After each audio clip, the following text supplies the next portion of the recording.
Je vous avais fait découvrir, enfin, j'avais contribué avec d'autres libraires, parce que là, sinon, je vais me faire tuer, à découvrir Le Gang des rêves de Luca Di Fulvio, chez Slakin et compagnie, qui est une jeune maison d'édition à son genre, tenue par des gens complètement passionnés, qui a vraiment eu un énorme succès. Et puis, alors je vous annonce une super bonne surprise pour les libraires. Ça va leur faire plein de pépettes.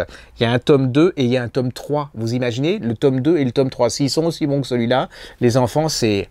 On atteint des sommets, le nirvana, enfin, Catherine Deneuve quand elle était jeune, quoi. C'était bon, extraordinaire. Et donc, je vous ai trouvé toujours chez le même éditeur, un livre absolument fabuleux d'Alice Hoffman, qui est une écrivain brillante américaine, qui s'appelle Un mariage contre nature, toujours c'est cette maison d'édition, Slatkin Company, qui nous donne une pure merveille. Alors, si je vous dis Pissarro, vous savez, bon, peintre impressionniste, au mieux, vous savez qu'il a beaucoup d'enfants, qu'il a vécu dans la vallée de l'Oise, qu'il était plutôt de gauche, que c'était un des maîtres de toutes des peintres impressionnistes, ça a été un des leaders.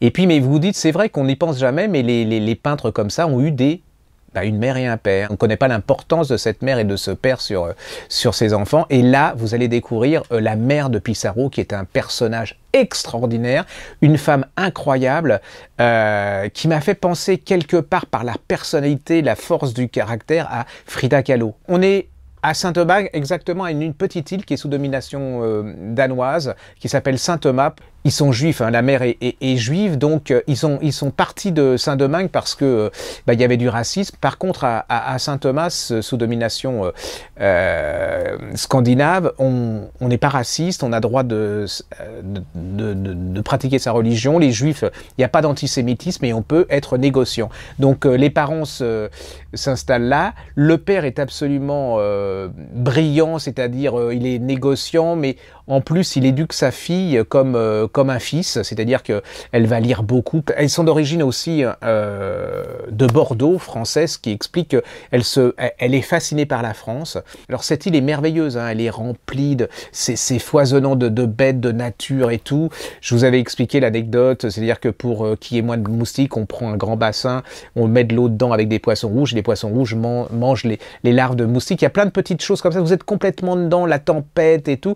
Et elle est fascinée par les livres. Il a une immense bibliothèque, donc elle est fascinée, et par Paris, c'est-à-dire que pour elle est enfermée dans cette île.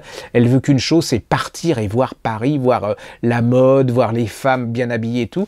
Le problème, c'est que l'entreprise de son père va un peu péricliter. Pour sauver son entreprise, il va la marier à un monsieur...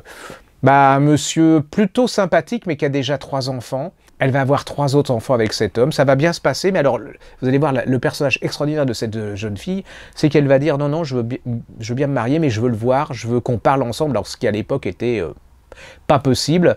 Ils vont avoir 3 enfants, mais le monsieur, il va mourir très très jeune. Elle va se retrouver veuve, enceinte. Là, pour la succession, on envoie un cousin. Et ce cousin, il s'appelle Frédéric, il est de Bordeaux. Elle a 44 ans, il en a 24. Et là, il y a un gros problème, c'est-à-dire que pour les juifs, pour la synagogue, les vieux de la synagogue, c'est pas possible qu'on se marie.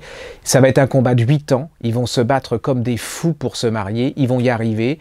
C'est l'histoire de 2 passions. Et là, vous allez les voir après.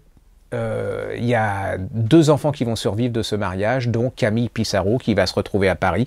Je ne vais pas vous raconter tout le livre, c'est toute l'histoire de cette femme, c'est toute une aventure, c'est toute une passion, c'est toute cette époque, c'est un des plus beaux portraits, un des portraits de femmes les plus qui m'a touché, mais vraiment, c'est un ouragan, cette femme, c'est-à-dire, et puis c'est un ouragan de passion, un ouragan d'intelligence, un ouragan, c'est toute une époque, c'est, voilà, vous êtes emmené par le flot, vous êtes, et puis vous avez Camille Pissarro, hein, qui est quand même là, et puis vous allez mieux comprendre Camille Pissarro, pourquoi, voilà, alors, il y a un moment où ça sert à rien de parler puisque ça traduit pas la passion et l'émotion que vous avez eue. Donc allez-y, vous n'attendez pas. Ça s'appelle Un mariage contre nature de Alice Hoffman chez Slatkin. C'est pour moi un des grands et ça sera un des grands romans de l'année 2017.